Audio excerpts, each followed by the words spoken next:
Good morning. In this lecture, I will introduce you to ocean legalities. We'll consider what constitutes the law of the sea and why the ocean is an important legal space for colonial and anti-colonial struggles. Most discussions of the law of the sea focus on the United Nations Convention on the Law of the Sea, also known as UNCLOS. But what I hope you'll take away from this short lecture is that oceans are the site of multiple legalities. In other words, there's a legal pluralism to the sea. Although there are many oceanic entry points to the law of the sea, the Atlantic, the Pacific, and today the Red Sea, which is a site of considerable news, today we'll focus on the laws of the sea through the Indian Ocean region. What many scholars, including myself, have argued is that the Indian Ocean is key to the emergence of an international legal order, and particularly an international law of the sea. It bears noting that international law did not start in Europe and extend outwards. It emerged on the decks of ships and in oceanic struggles over colonial possession, dispossession, and extraction. So, if we take this argument seriously, we need to think more broadly about what constitutes maritime law or what constitutes the laws of the sea. An international law of the sea is more than just a set of treaties and agreements, it's also expressed through the movement of ships, in flags, and in maritime customs. But first, let me situate myself. My name is Renisa Mawani. I'm a professor of sociology at the University of British Columbia in Vancouver, British Columbia, Canada. The university is located on the ancestral, traditional, and unceded lands of the Musqueam people. Unceded means that these lands were never sold, traded, or given up through treaty or other agreement. We honor, celebrate, and thank the Musqueam people on whose territory the campus has the privilege to be situated. On the right, you can see a map that identifies the areas of significance to the Musqueam people on the land that the university has been established. The peninsula where the university is located is surrounded by Burrard Inlet, which is also known as the Salish Sea. The Squamish, Musqueam, and Tsleil-Waututh are all members of the Coast Salish people. What's interesting is that despite the significance of the waters to Musqueam, Squamish, and Tsleil-Waututh, the water actually serves as a beautiful backdrop to the university rather than a central focus in its relationship with the Musqueam. The Musqueam live on the reserve in red, but their land claims extend throughout what is Vancouver, Burnaby, North and West Vancouver. We often hear about struggles over land. The Musqueam have won important legal cases and have received parts of their land back. But we don't often hear about their claims to the Salish Sea. For the Musqueam and other Indigenous people in British Columbia and Canada, land and sea are indivisible. So struggles over land extend out into the water. In international law, land and sea are clearly divided. It's the origins of the land-sea divide that I'd like to discuss with you today. As I mentioned at the outset, when we think of the law of the sea, we commonly think of UNCLOS, or the UN Convention on the Law of the Sea. But what do the laws of the sea look like from the waterline and below? Oceans are governed by international legal treaties and agreements, but they've always been the site of Indigenous laws, religious doctrines, laws of commerce and trade, the legal assertion of ships and flags, and the legal orders of pirates. Obviously, I won't be able to discuss all of these things today, but you'll see at the end a list of resources and readings that might help enrich and deepen and develop your thinking. In many ways, the UN Convention draws on this longer history of multiple legalities, and more explicitly on the early 17th century writings of Hugo Grotius, who in many ways is the topic of this lecture. Grotius, as I'll discuss in a few minutes, was invited by the Dutch East India Company to respond to the Dutch seizure of 3 Portuguese carracks, or ships. The text he wrote would have far-reaching consequences well into the present day. Although Grotius was not the first European to write on the freedom of the sea, the timing of his writing was very important. The early 17th century saw the rise of the British and Dutch East India Companies, a greater maritime expansion, colonization, and conquest, and by the end of the century, the transatlantic slave trade. Who owns the sea? Can the sea be owned? Can oceans be controlled? Who decides what happens at sea? Which legal orders are the most relevant and significant? These were some of the questions that Grotius was thinking about when he was asked by the Dutch East India Company to respond to the Dutch seizure of the Portuguese ships. For many jurists, including Grotius, land and sea were and are distinct elements, earth and water, that came with different legal orders. On land, lines are firmly drawn, borders are created and visible. We see this in colonial and decolonial maps, including the one I showed you of the Musqueam lands. But this is land. Land has a history that is visible through borders, that is marked through struggle. What about sea? The movement of the sea means that lines are not often visible, but that doesn't mean that lines have not been drawn.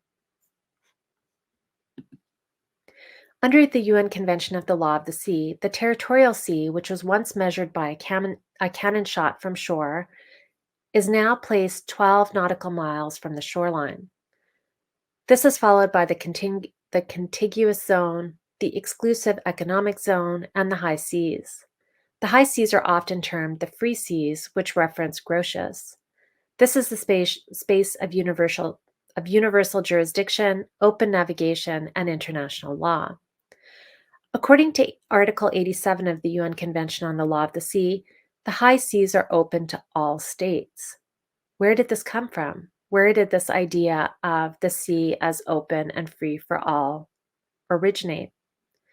The high seas are a product of lines that have been imposed on oceans and seas from the early 17th century onwards, and from the writings of Hugo Grotius.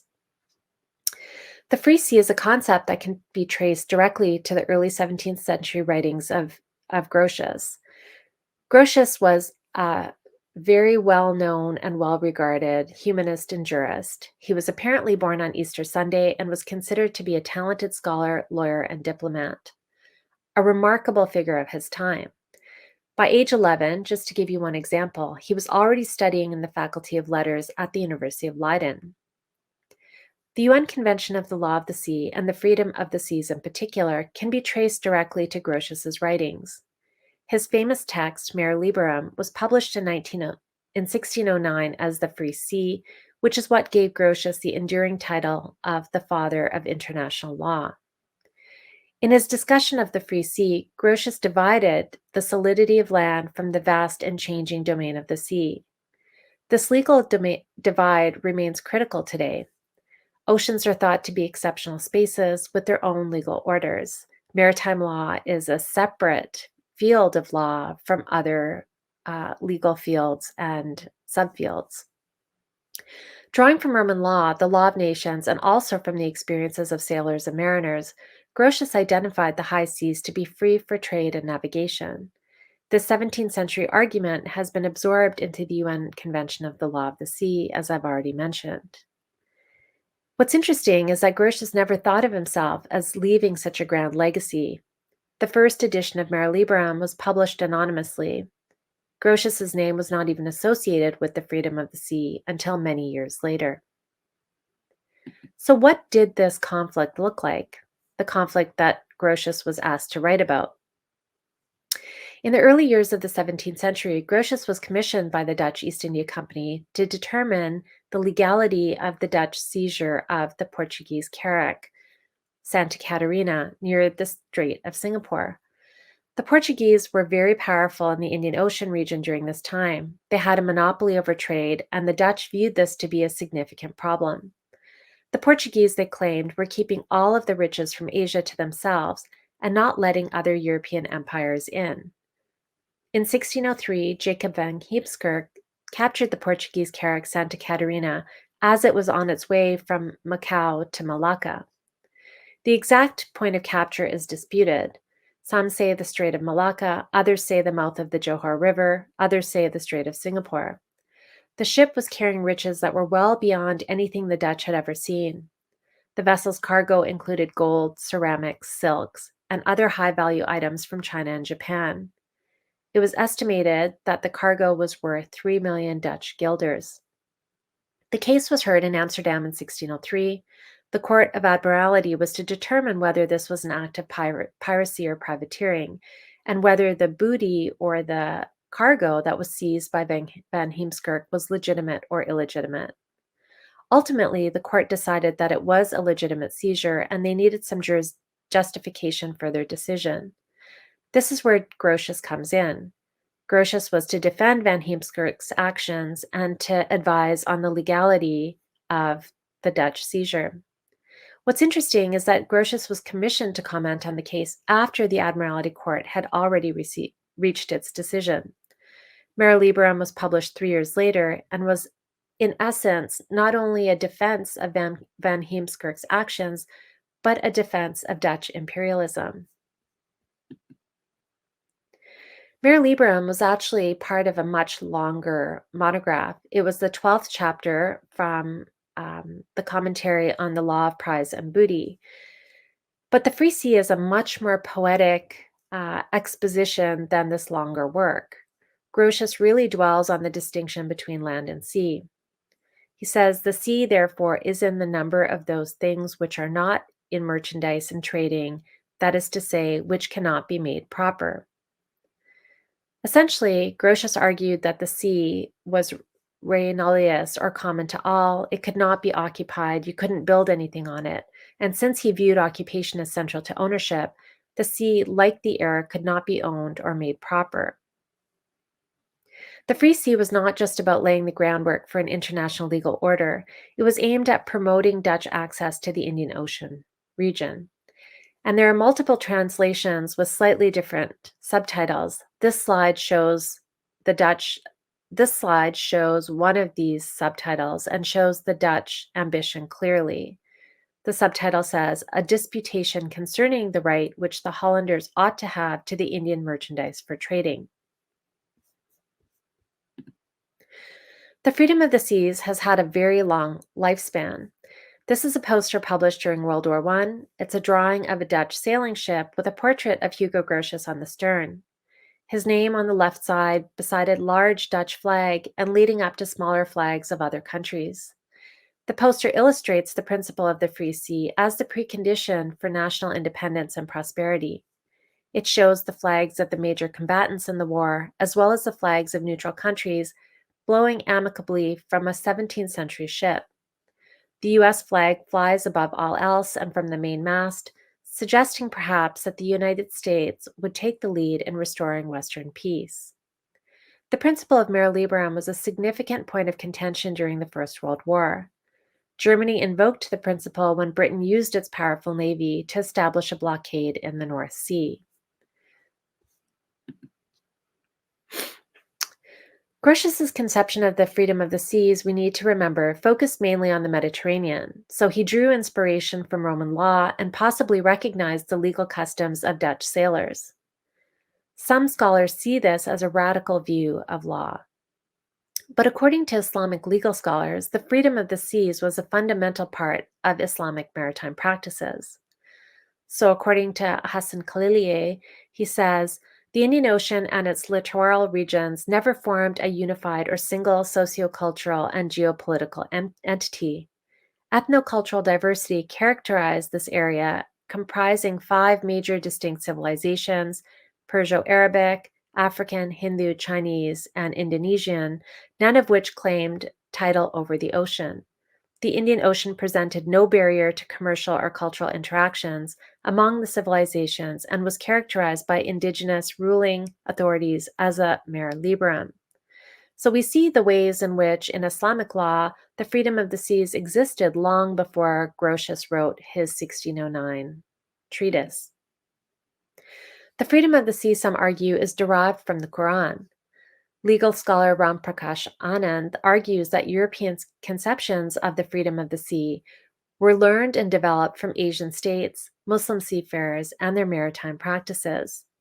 The words ocean, sea are mentioned 32 times in the Quran, compared to land, which is only mentioned 13 times. Just in these brief mentions, we see the significance of the ocean to Islamic practices and legalities. The Indian Ocean was a space of multiple laws of the sea: Asian and indigenous sovereigns, Islamic law, and maritime codes. The maritime laws of Malacca were also an important source of order and authority in this region. What all of these examples suggest is that Grotius projected mare liberum, or the freedom of the seas, onto the Indian Ocean, which already had its own legal regimes rooted in Islamic laws, legal codes, and maritime customs. and which might have influenced Grotius as much as Roman law did.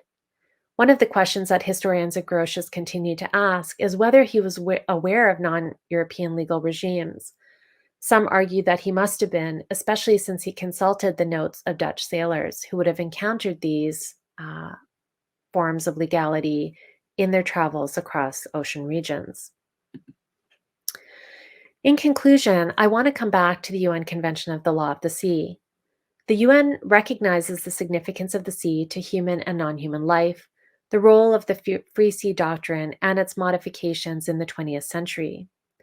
Grotius's writings were focused on the surface of the sea and on the right to fish. The colonization of offshore resources and the effects of climate change on fish has changed the lines in the sea from territorial waters and the high seas to include exclusive economic zones. The Indian Ocean, where European struggles over international law began in the early 17th century, today is a region where we see the effects of climate change most dramatically, in warming waters and rising sea levels. It would be interesting to ask to what extent the freedom of the sea and the imposition of an international European legal order has contributed to or is implicated in climate catastrophe. Thank you.